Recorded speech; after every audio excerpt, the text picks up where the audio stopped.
So you want to increase your webcam's quality for a while, and you go in to look for a cam link, but you just can't find one. Frankly, these have been out of stock for a while, probably because of new streamers coming in, as well as things like the pandemic going on right now, so supplies are slow to come in. But there's a device, an alternative that people have been talking about, and that's these USB 2 capture cards. These are typically made by the same OEM and just rebranded under different names. I particularly went for this one here because it's branded as Foscomax, and that means that some brand is standing behind their product. Even if it's not a good product, you have someone to kind of blame at least. And I particularly went for one that's branded because I find that a lot of the unbranded ones, from reviews online, that some people have quality control issues where some will have very low latency while others will have extremely high latency, like in the hundreds of milliseconds, where others sit around like 20-ish. So I thought this would be a nice product to try out and see if there's honestly like a $20 alternative to a nearly $200 Canadian product. So right now what you're looking at is the Yi Action Cam, the original version, not the 4K one, going through my AverMedia Extreme Cap UVC into my computer, and I'm using this capture card as a baseline because I don't have a cam link on hand.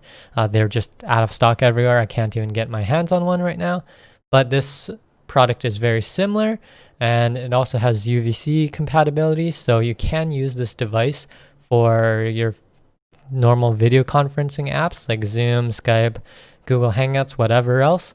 And it's an external box too, so you don't have just this stick hanging out of your computer, which honestly I don't really like in the first place because it's just flimsy, it blocks up other ports. So yeah, I'm using this as a baseline because I think it's a pretty on par competitor to the Camlink, and it offers a lot of the same features and kind of tweaking and software support. So yeah, this is what this looks like. So now you're looking at the Foscomax USB 2 capture card. As a disclaimer, everything's being run at stock settings on these capture cards. The AverMedia does come with additional software where you can tweak things like bitrate, video format, and whatnot. And the only setting that I did tweak there is buffering. I turned that completely off because in stream situations, you want to cut down on latency. On the Foscomax USB 2 capture card, I'm running at complete default settings. Since it is just a generic webcam device, Windows will just provide you its basic generic software to do like color tweaks, brightness tweaks. Other than that, there isn't a whole lot that you can do in it. And another disclaimer, I guess, so anything like video, audio syncing, I'm not going to do any of that in post. So anything that you're seeing now is just what's coming out of OBS through my Audient Evo 4 for audio and through whatever capture card that I'm using at the time. Because it's difficult for me to provide a repeatable test when I'm recording myself, I've actually recorded a bit of the Call of Duty Cold War trailer through these different capture devices, just so you guys can get a side-by-side comparison and kind of judge for yourself as well. Just as a note, I do find that the AverMedia is a bit more color accurate, so if you're looking for just perfect color accuracy, I don't think you're going to get it in kind of an entry-level capture device, but the AverMedia is probably the way to go. But it's really about whether spending that $20 is enough for you, because getting most of the performance of a $200 capture card out of a $20 one is insane. And yeah, this is really about that rather than is this $20 one better than the $200 one, because that's just not realistic. But anyways, here's the comparison now.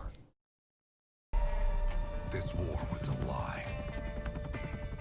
Years of blood. Just to light the fuse of a secret war. Decades in the making.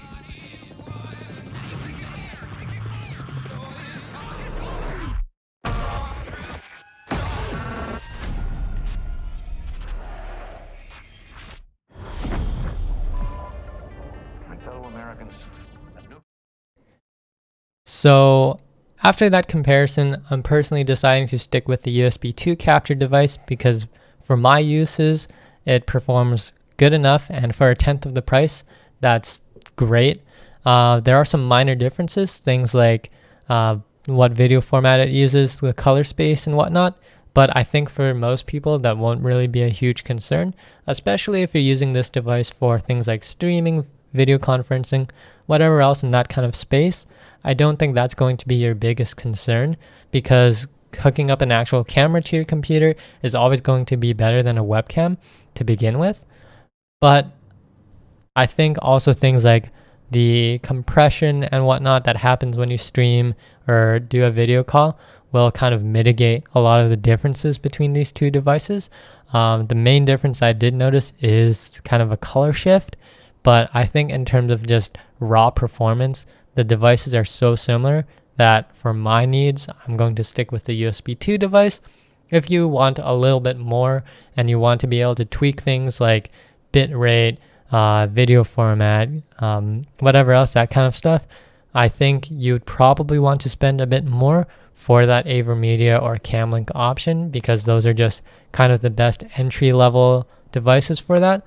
And I'm saying entry level because there are much higher end capture cards, like I believe Blackmagic does provide some, but those are kind of professional level tools, whereas a lot of the devices that I've been looking at are more consumer friendly. So yeah, that's going to wrap up this video. Hopefully this video does give you a better idea of what kind of device to go with.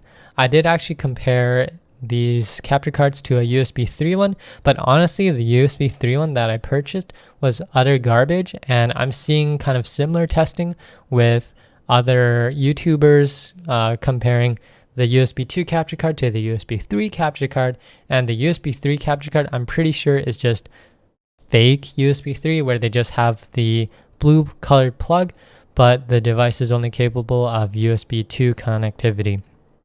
I say this because my USB 3 capture card came with a USB 2 extension, which if you know anything about USB, that's not really how that works. The moment I plug that USB 3 stick into anything USB 2, I lose that connectivity of USB 3. So there's some shady stuff happening there. I mean, I guess a lot of these OEM mass manufactured stuff is a bit shady, but this is like, just don't buy a USB 3 like mass manufactured capture card. If you're going to buy one, buy a USB 2 one, see how that works for you. It is kind of a mixed bag because again, there have been some people who have had really bad experiences. Maybe their computer really isn't up to spec, but I doubt that. So it is really just a mixed bag of devices that all look the same, but some might perform better than others. So yeah, if you have any questions or want clarification on stuff, you can leave them down in the comments or hop over to my Twitch channel where I stream almost daily. So that's also where you can see the USB 2 device being used when it's being compressed quite a bit. And I'm pretty sure a lot of people do have questions about this device because it's pretty poorly documented, again, since there isn't a lot of consistency. And I find that a lot of the streamers that are looking at these devices already have things like cam links, and money isn't a huge issue. Like they do things like video production, streaming for kind of a living. So it's not really realistic for them to downgrade on a product they already have and can't really return or sell or anything like that. So yeah, I feel like a lot of the opinions that you're getting online right now are pretty skewed. So yeah, just leaving it open for people to ask questions.